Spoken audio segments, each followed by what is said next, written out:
मैं मनोज कुमार आपका Manoj IAS academy में स्वागत करता हूं। आज हम लोग शुरू कर रहे हैं करंट अफेयर के सेक्शन को लेकर के कि किस तरीके से हम लोग आईएएस और पीसीएस के लिए करंट अफेयर का सेक्शन पढ़ना चाहिए, किस तरीके से नहीं करना चाहिए। तो इसके लिए आप सभी लोगों की डिमांड पर मैं आप लोगों को आईएएस पीसीएस के प्री परीक्षा के दृष्टिकोण से जो 2020 अक्टूबर में होने वाला है, उसके दृष्टिकोण से मैं आप लोगों को कुछ करंट अफेयर डेली बेसिस पर उपलब्ध कराऊंगा, जिससे कि आप सभी लोग उस चीज की सही तरीके से पढ़ने का एक जो आइडिया है वो आपको मिल पाएगा। उस तरीके से आप पढ़ेंगे, ठीक है ना। तो इसमें मैं आप लोगों को कोशिश करूंगा कि पर डे 5 से 6 टॉपिक क्वेश्चन आंसर और उसकी डिटेल एनालिसिस के तौर पर आप लोगों को उपलब्ध कराऊं, ठीक है। तो इसमें चलिए हम सबसे पहले बात करते हैं अपने पहले टॉपिक को लेकर के, और ये मेरा एक छोटा सा इंट्रोडक्शन है। Manoj IAS e classes current affairs by Manoj Kumar sir, 3 times IAS interview faced और 12 years plus teaching experience. Clear. तो इसमें हम लोग स्टार्ट करते हैं पहला टॉपिक, ई लोक अदालत। ई लोक अदालत, इस पर क्वेश्चन बन रहा है, इंडिया फर्स्ट ई लोक अदालत वाज रिसेंटली ऑर्गेनाइज्ड इन, यानी हाल ही में ई लोक अदालत भारत में कहां ऑर्गेनाइज की गई। ऑप्शन है आपके ए केरला, बी पंजाब, सी महाराष्ट्र और डी छत्तीसगढ़। अभी हाल फिलहाल में आप लोगों ने सुना होगा ई लोक अदालत को लेकर के। लोक अदालत का मतलब होता है आम आदमी से जुड़े हुए छोटे छोटे जो केसेस हैं उनको वहीं के वहीं सॉल्व करना, ठीक है। इसी को लेकर के ई कंसेप्ट यानी कि डिजिटल लेवल पर पहली बार ये कंसेप्ट शुरू किया गया, इसलिए इसका नाम दिया गया इंडिया फर्स्ट ई लोक अदालत वाज रिसेंटली ऑर्गेनाइज्ड इन। इसका पहला आंसर है, इसका आंसर है डी। ई लोक अदालत छत्तीसगढ़ गवर्नमेंट ने पहली लोक अदालत को लॉन्च किया था। कहां पर, किस गवर्नमेंट ने? छत्तीसगढ़ में। इसको याद रखिएगा। तो पहला ई लोक अदालत का ऑर्गेनाइज कहां किया गया? छत्तीसगढ़ में। क्यों किया गया? क्योंकि कोविड यानी कि कोरोना की बीमारी फैली हुई है, इसलिए जो केसेस हैं, उन जो पेंडिंग केसेस हैं उनको सॉल्व करने के लिए। तो ई मीटिंग की तरह ही डिजिटल प्लेटफॉर्म पर ई लोक अदालत शुरू की गई। यह virtual hearing conducted through video conferencing under the e Lok Adalat along with its live streaming. The e-lok adalat was organized by the High Court of and Chhattisgarh state legal authority. तो इसको किसने शुरू किया? छत्तीसगढ़ के हाई कोर्ट और Chhattisgarh state legal service authority ने इसको launch किया था, और इसका उद्घाटन किया P Ramchandra Menon, chief justice of Chhattisgarh high court. इसको ध्यान रखिएगा, किसने शुरू किया था? पी रामचंद्रन, पी रामचंद्रन, इसको याद रखिएगा। और छत्तीसगढ़ हाई कोर्ट और छत्तीसगढ़ स्टेट लीगल अथॉरिटी ने ही इसको शुरू किया है। Clear. E Lok Adalat were organized in the bring relief to the people and to reduce the pendency of cases amid the कोविड-19 पेंडेमिक। यानी कि जो कोरोना की बीमारी चल रही है उस समय में जो हमारे केसेस पेंडिंग पड़े हुए हैं, बहुत सारे केसेस, लाखों की संख्या में पेंडिंग केसेस पड़े हुए हैं, उनको कम से कम करने के लिए इसको शुरू किया गया। Clear. During the e Lok अदालत over 3000 cases were heard in around 200 benches of the 23 districts। तो लगभग कितने केसेस सॉल्व किए गए? 3000 केसेस के लगभग सॉल्व किए गए। 200 बेंचें इसकी बैठी थी और 23 जिलों में इसको लॉन्च किया गया था, ठीक है। तो 23 जिलों में 200 बेंचें बैठी, 3000 केसेस उन्होंने सॉल्व किए थे। कोरोना की वजह से ई लोक अदालत को लॉन्च किया गया। इसका उद्घाटन करने वाले हैं पी रामचंद्र मेनन। इसको शुरू किया हाई कोर्ट और Chhattisgarh state legal service authority ने, ठीक है ना। और कहां पर शुरू किया गया? छत्तीसगढ़ में। तो आई थिंक आपको पहला क्वेश्चन का आंसर आपको क्लियर हो गया होगा। इतने पॉइंट्स पर आप लोगों को आंसर मिल जाएगा। ये पहली लोक अदालत है। क्लियर। अगला टॉपिक आता है रोजगार सेतु पोर्टल। रोजगार सेतु पोर्टल, इस पर क्वेश्चन है, Rozgar Setu portal to provide the work to the migrant labourers was launched in. यानी कि जो अभी कोरोना की वजह से जो लेबर क्लास है, श्रमिक हैं, जो दूसरे शहरों में, जिनको हम क्या कहते हैं, प्रवासी श्रमिक, उनको लेकर के, उनको जॉब लेकर के, उनके कार्यों को लेकर के ही अभी लॉन्च किया गया रोजगार सेतु पोर्टल। किसने लॉन्च किया गया? किसने लॉन्च किया? ए उत्तर प्रदेश, बी बिहार, सी राजस्थान, डी मध्य प्रदेश। ये चार ऑप्शन हैं, इनमें से आप लोगों को आंसर टिक करना है। क्लियर? इसका आंसर है डी, यानी कि मध्य प्रदेश सरकार ने रोजगार सेतु स्कीम लॉन्च की थी स्किल्ड वर्कर के लिए। मध्य प्रदेश के जो चीफ मिनिस्टर हैं शिवराज सिंह चौहान ने इसको अनाउंस किया था रोजगार सेतु के नाम से, और इसका उद्देश्य था जो स्किल्ड वर्कर हैं, जो विभिन्न प्रकार के कोरोना की वजह से इधर से उधर परेशान हैं, उन लोगों को रोजगार उपलब्ध कराने के लिए यह प्रोग्राम शुरू किया गया है। ठीक है। मध्य प्रदेश की सरकार ने एमपी रोजगार सेतु पोर्टल का उद्घाटन किया और इसका उद्देश्य है जो स्किलफुल यानी कि जिनके अंदर कौशल की क्षमता है उनको रोजगार उपलब्ध कराने का। अब बताती है इसकी एलिजिबिलिटी की क्या है, यानी कि योग्यता को लेकर के। Worker with permanent resident of Madhya Pradesh, यानी कि पहली योग्यता कि वो मध्य प्रदेश के स्थायी निवासी हों। दूसरा, उनके पास समग्र आईडी हो। ठीक। और तीसरा, उनका 3 जून 2020 तक वो अपना ऑनलाइन एप्लीकेशन जमा कर चुके हो। तो क्लियर? तो ये योजना किसने शुरू की? एमपी गवर्नमेंट ने। क्यों शुरू की? तो जो मध्य प्रदेश के बाहर प्रवासी मजदूर हैं वो वापस जब लौट करके आए तो उनको स्किल्ड रोजगार उपलब्ध कराने के लिए। ठीक है ना। लेकिन उनकी शर्त है कि वो मध्य प्रदेश का निवासी होना चाहिए, उसके पास समग्र आईडी प्रूफ होना चाहिए और उसने 3 जून से पहले उस पर अपना ऑनलाइन एप्लीकेशन जमा कर दिया हो। क्लियर? तो ये एक क्वेश्चन है। चलिए, इंडियन एयरक्राफ्ट कैरियर को लेकर के एक क्वेश्चन बना है, हाल फिलहाल में चर्चा में रहा था। Question number 3, consider the following statements, यानी निम्नलिखित कथनों पर विचार कीजिए। INS Vikrant is an indigenous aircraft carrier. INS Vikrant स्वदेशी एयरक्राफ्ट कैरियर है, यानी कि विमान वाहक पोत है। एक। बी ऑप्शन है number 2, INS Vikramaditya was bought from Russia. INS Vikramaditya Russia से खरीदा गया था। थर्ड ऑप्शन है, थर्ड स्टेटमेंट है, Indian navy currently operate 1 aircraft carrier only. भारतीय नौसेना वर्तमान में केवल एक विमान वाहक पोत को चला रही है। निम्नलिखित कथनों में से असत्य कथन का चयन कीजिए। ध्यान रखना, इनकरेक्ट, करेक्ट नहीं, इनकरेक्ट। क्लियर? अब इसके ऑप्शन हैं ए में बी, सी, डी।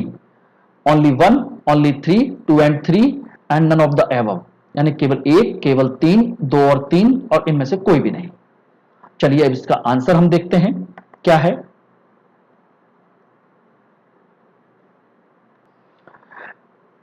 इसका आंसर है आपका D.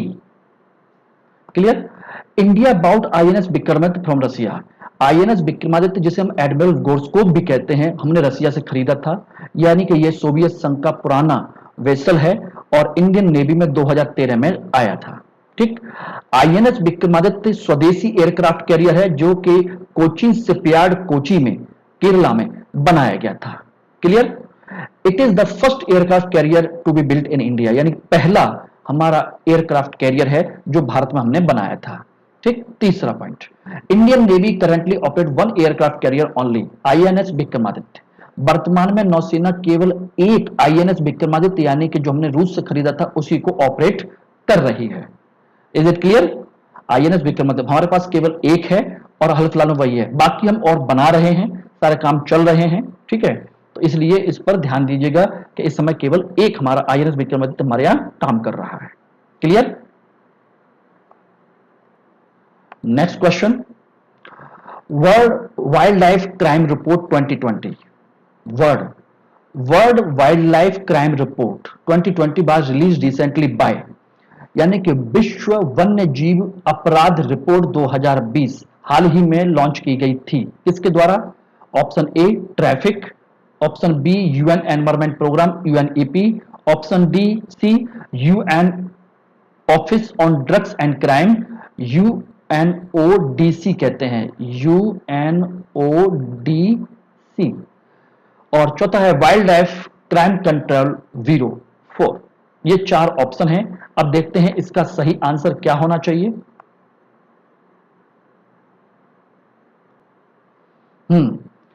World wildlife crime report 2020, इसमें डिटेल में देखें तो world wildlife crime report 2020 launched by the United Nation office on drugs and crime, यानी कि ऑप्शन सी इसका आंसर है। Option C. क्लियर? यूएनओडीसी द्वारा लॉन्च किया गया था। Wild trafficking possesses nature and biodiversity, यानी कि जो वाइल्ड लाइफ है, वन्य जीव हैं, उनको बचाने के लिए और वन्य जो आपके जैव विविधता है उनके संरक्षण के लिए। ठीक है ना? The report highlight the trafficking of some wild species, इसमें विशेष प्रकार की प्रजातियों पर बल दिया गया है। पेंगोलिन्स, बर्ड्स, टर्टल्स यानी कि कछुए, टाइगर, बियर्स भालू और अन्य, इन सब चीजों पर विशेष तौर पर बल दिया गया है। Clear? The world wildlife crime report 2020 take stock of the present wildlife crime situation with a focus on illicit trafficking and specific protected species of the wild fauna and flora and provide a broad assessment of nature and extend the problems of the global level। इसमें क्या किया गया है कि basically इसमें जो illegal trafficking होती है, स्मगलिंग कह सकते हैं, उनकी जो हमारे जो फ्लोरा एंड फौना है, वन्य जीव हैं, वनस्पतियां हैं, इलीगल तरीके से उनकी जो पोचिंग होती है, उनको स्मगलिंग करते हैं, उनको मारते हैं, उनके बारे में सारी सारी आपको इंफॉर्मेशन प्रोवाइड कराता है। It include the quantitative assessment of the market and trends and the series of the in depth of illicit trade, और इसमें उसके जो गलत तरीके का जो व्यापार है, उन सब चीजों के मार्केट और इन सब चीजों की रिपोर्ट भी वो देता है कि कितनी क्वांटिटी का कितना बड़ा बाजार है। वाइल द फर्स्ट रिपोर्ट, इसको ध्यान रखिएगा, इसकी पहली रिपोर्ट 2016 में जारी की गई थी। 2016 के बाद 2020 में ये आपकी रिपोर्ट पुनः जारी की गई है, इसको ध्यान रखना। This is the second edition is rather than evolution और ट्रेंड एंड चेंजेस। क्लियर है? 2016 में पहली रिपोर्ट जारी की गई, उसके बाद अब ये रिपोर्ट जारी की गई है। तो world wildlife crime report कौन जारी करता है? यूएनओडीसी। इसमें क्या किया जाता है? विभिन्न प्रकार की वन्य जीव जो प्रजातियां हैं, उनकी जो इलीगल ट्रेडिंग है, इलीगल पोचिंग होती है, यानी कि उनका हिंसा होती है, उनको मारते हैं, शिकार करते हैं, उन सब के बारे में इंफॉर्मेशन आपको देता है। क्लियर है? तो ये है आपका कंसेप्ट।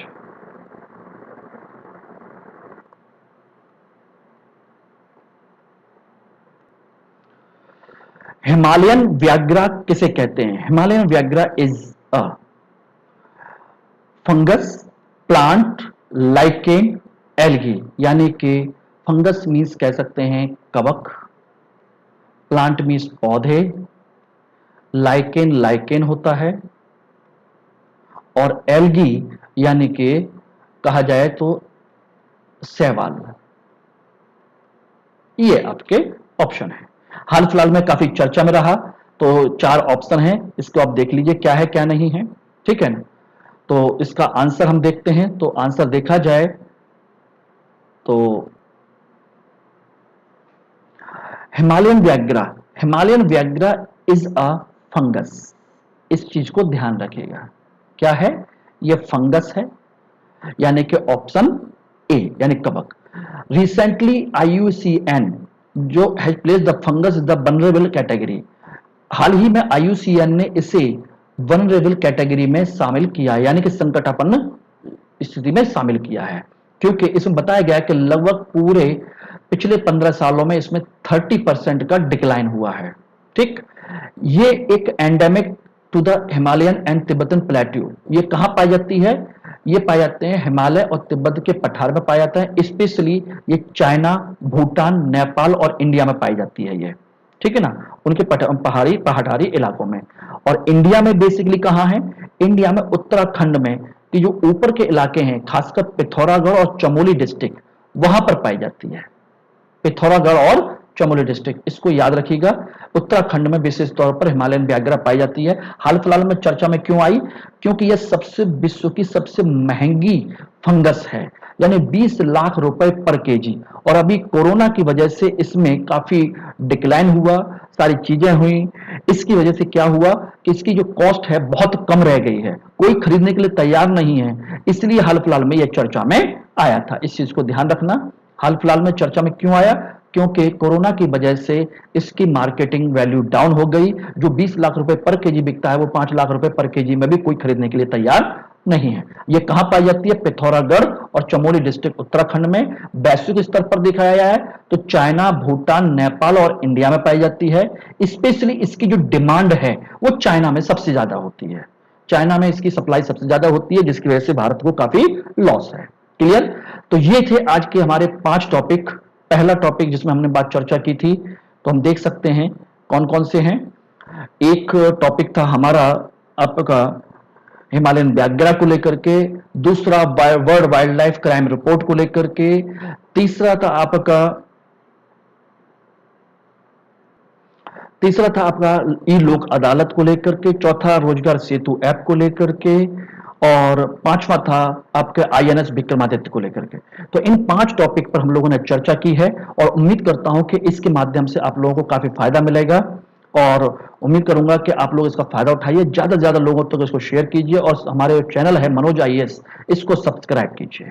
ठीक है, चलिए, all the best, good luck.